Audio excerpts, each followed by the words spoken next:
হয় যোগী চাওক, যেহেতু মুখ্যমন্ত্ৰীগৰাকীয়ে ইতিমধ্যে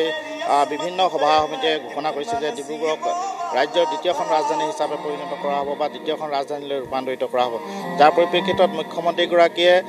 ৭৭ সংখ্যক দেশৰ যি গণৰাজ্য দিৱস আছে, এই গণৰাজ্য দিৱস উপলক্ষে কিছু সময়ৰ পিছতে ডিব্ৰুগড়ৰ এই ঠাইত তেওঁলোকে ৰাষ্ট্ৰীয় পতাকা উত্তোলন কৰিব। কিছু সময়ৰ পিছতেই মুখ্যমন্ত্ৰীগৰাকী ইয়ালৈ আহিব আৰু তেওঁ ৰাষ্ট্ৰীয় পতাকা উত্তোলন কৰিব। মই ভিডিঅ' জাৰ্নেলিষ্ট প্ৰশান্ত চাওক পৰিৱেশটো দেখুৱাবৰ কাৰণে অনুৰোধ জনাম, যিহেতু ইতিমধ্যে গণৰাজ্য দিৱসৰ যি প্ৰস্তুতি প্ৰায় সম্পূৰ্ণ কৰি তোলা হৈছে। মুখ্যমন্ত্ৰীগৰাকী ইয়ালৈ অহাৰ লগে লগেই যি সামৰিক অৰ্ধ সামৰিক বাহিনী আৰক্ষী CRPFৰ পৰা আৰম্ভ কৰি যি NCC কেডেট স্কাউট এণ্ড গাইডৰ পেৰেডৰ অভিবাদন গ্ৰহণ কৰিব আৰু ৰাজ্যক উদ্দেশ্যি তেওঁ কিছু দীঘলীয়া ভাষণ দিব আৰু আশা কৰা হৈছে যে ভাষণৰ মাজতে ৰাজ্যখনৰ উন্নয়নৰ কাৰণে বা ৰাজ্যৰ সামগ্ৰিক বিকাশৰ কাৰণে তেওঁ বিভিন্ন ধৰণৰ আঁচনি ঘোষণা কৰাৰ কিছু ইয়াত অৱকাশ আছে। গতিকে সেই যিটো পৰিৱেশ দেখুওৱা হৈছে যে ডিব্ৰুগড়ৰ যি খনিকৰস্থিত যি স্থান আছে, য'ত ৭৭ সংখ্যক দেশৰ গণৰাজ্য দিৱস উদযাপন কৰা হৈছে আৰু এই যি দিৱস, এই দিৱসৰ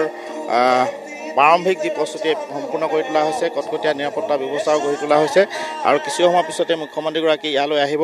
আৰু দেশৰ ৭৭ সংখ্যক গণৰাজ্য দিৱস উপলক্ষে তেওঁ ৰাষ্ট্ৰীয় পতাকা উত্তোলন কৰিব আৰু ৰাষ্ট্ৰীয় পতাকা উত্তোলন কৰাৰ পিছতেই তেওঁ ৰাজ্যবাসীক উদ্দেশ্যি ভাষণ প্ৰদান কৰিব, য'ত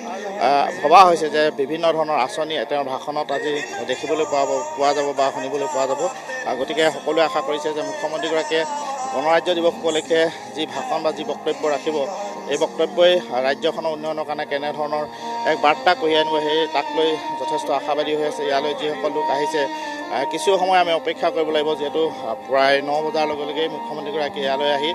দেশৰ ৭৭ সংখ্যক গণৰাজ্য দিৱসৰ উপলক্ষে যি ৰাষ্ট্ৰীয় পতাকা উত্তোলন কৰিব আৰু তাৰপিছতে তেওঁ সামৰিক বাহিনী, অৰ্ধ সামৰিক বাহিনী, অসম আৰক্ষী, স্কাউট গাইড এণ্ড NCCৰ পেৰেডৰ অভিবাদন গ্ৰহণ কৰিব। ইয়াৰ উপৰিও বিভিন্ন সাংস্কৃতিক দল ইতিমধ্যে ইয়াত আহি উপস্থিত হৈছেহি আৰু গণৰাজ্য দিৱসৰ উপলক্ষে দেশভক্তিমূলক গীতৰ তালে তালে, দেশভক্তিমূলক গীতৰ সুৰে সুৰে তেওঁলোকে বিভিন্ন ধৰণৰ নৃত্য পৰিৱেশন কৰিব, সাংস্কৃতিক অনুষ্ঠান